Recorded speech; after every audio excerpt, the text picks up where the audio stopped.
bilang. Yang penting kamu di dalam dia, dia di dalam kamu. Amin. Baik, Anda siap hari ini? PowerPoint saya bisa ditampilkan. Judul tema khotbah kita hari ini adalah membangun keluarga ilahi. Wah, saya tertarik Bapak Ibu Saudara untuk membahas hal ini untuk kita semua pada siang hari ini, karena saya percaya kekuatan sebuah gereja itu terletak di keluarga. Tuh. Bahkan kekuatan satu bangsa sekalipun itu selalu dimulai dari keluarga. Keluarga rapuh, gereja akan rapuh. Keluarga rapuh, suatu bangsa akan hancur. Ya, tapi kalau setiap keluarga yang ada di suatu bangsa itu kuat, bangsa itu pasti kuat. Satu gereja, jemaat Tuhan, yang setiap keluarga si A si B, keluarganya kuat, maka gereja itu adalah gereja yang tak tergoyahkan. Amin. Nah, Bapak Ibu Saudara, membangun keluarga ilahi artinya gini, membangun warisan yang abadi untuk generasi kita selanjutnya. Ini penting. Sebagai orang tua, saya percaya saya juga sudah menjadi orang tua. Anak saya hari ini berulang tahun yang ke-7, tepat hari ini Bapak Ibu Saudara ya. Ini founder. Ya, terima kasih. Umur yang ke-7 hari ini Bapak Ibu Saudara, anugerah Tuhan bagi kami ya, puji Tuhan. Kita sebagai orang tua pasti memikirkan kira-kira apa ya yang saya bisa wariskan ke anak saya. Betul nggak? Oh iya, saya jamin orang tua pasti memikirkan hal itu. Bapak Gembala juga pasti memikirkan hal itu. Kira-kira apa yang saya mau wariskan kepada generasi saya selanjutnya, kepada anak cucu saya yang kemudian. Nah, kita buka satu ayat Bapak Ibu Saudara. Apa yang dikatakan oleh Amsal pasal yang ke-13 ayat yang ke-22 dikatakan di sana, orang baik meninggalkan warisan bagi apa? Wow. Orang tua pasti memikirkan warisan untuk anak cucunya. Warisan itu Bapak Ibu Saudara tidak melulu harta benda. Nah, terkadang dalam pikiran kita, dalam bayangan kita selama ini, termasuk saya juga, saya kira satu-satunya harta yang paling luar biasa yang untuk diwariskan itu adalah harta benda. Menurut ayat ini, bukan itu yang dikatakan, yang dimaksudkan oleh si Amsal. Warisan apa kira-kira yang dimaksudkan oleh firman Tuhan untuk kita tinggalkan kepada anak cucu kita di kemudian hari? Nah, ini yang saya mau bagikan kepada anak saya. Amin. Anda siap? Ya. Mungkin yang muda-muda berkata, waduh, temanya keluarga ini, ya, membangun keluarga ilahi, nggak cocok dong untuk saya. Saya kasih tahu Anda hari ini, justru Anda paling diuntungkan hari ini. Kenapa? Karena Anda masih belum berkeluarga. Anda sudah kisi-kisinya, betul ya? Anda belum mengalami ujiannya, Anda sudah dikasih tahu. Betul? Oleh bocoran, ya. Masuk Bapak Ibu Saudara ya. Anda lebih diuntungkan, ya. Anak-anak muda bisa tepuk punggungnya, engkau untuk datang hari ini, ya. Puji Tuhan Bapak Ibu Saudara. Ya. Wow, ya.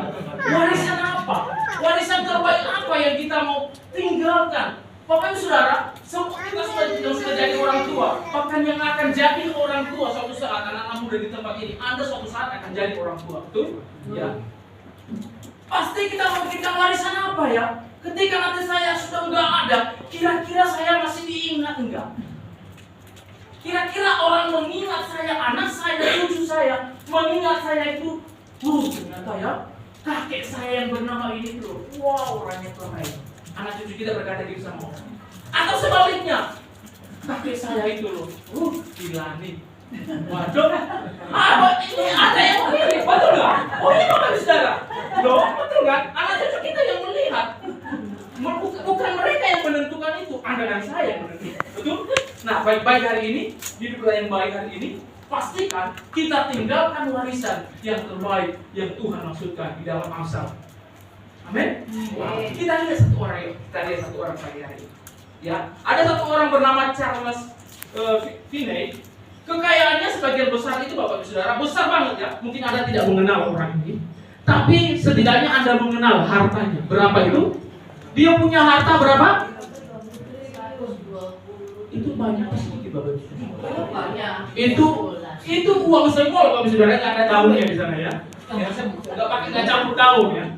Ini kaya, suoge, orang kaya ini orang. Punya harta berapa 50 triliun. Wow.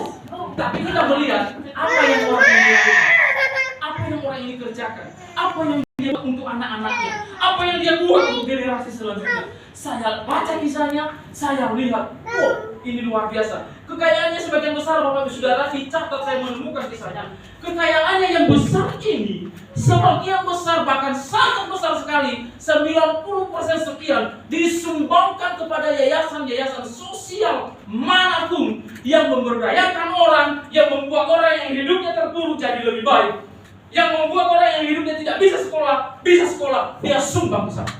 Yayasan manapun yang dia temukan, di negara manapun, orang ini sumbangkan hartanya.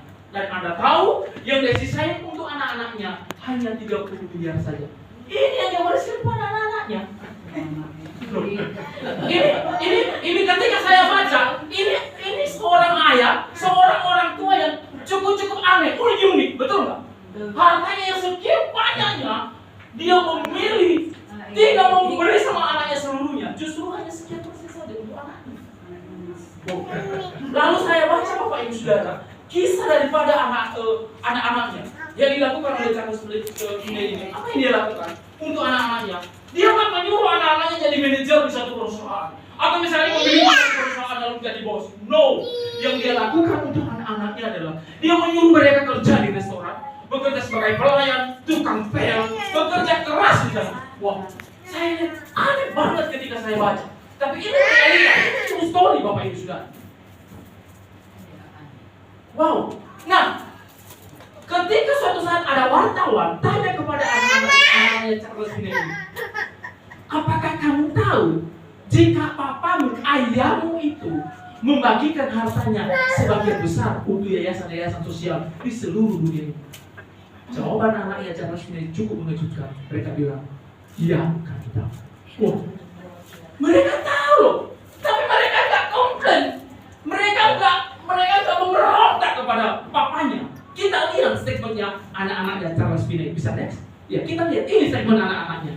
Ya, apa yang ayah saya lakukan memang aneh. Anak-anaknya akui, Bapak Saudara, aneh atau dia trik. Tuh, ini nggak masuk logika, gitu ya. Aneh, unik. Ya, mungkin satu-satunya mungkin di muka bumi ini, Bapak Saudara, ya. Tapi ayah melindungi kami dari orang-orang yang mendekati kami hanya karena Charles Finney, dia tabur yang tidak bisa diambil oleh orang dalam hidup anak. Oh, ini anak-anaknya bisa hidup di musim apa saja ini. Oh, sudah ditempa ini, Bapak Ibu. Tidak dimanjakan dengan harta. Ya, harta banyak. Bapak Ibu Saudara, saya membaca satu kisah. Charles Finney ini melihat rekan-rekannya yang kaya seperti dia, kemudian meninggal, lalu seluruh harta bendanya diwariskan kepada anak-anak mereka masing-masing. Apa yang terjadi? Yang terjadi adalah masing-masing anak-anak rekan-rekannya Charles Finney ini rusak hidupnya. Wah, rusak hidupnya. Kenapa? Karena hidup bermewah-mewah, hidup berfoya-foya, dan akhirnya hartanya habis begitu. Tidak jadi apa-apa. Anak-anaknya malah justru rusak.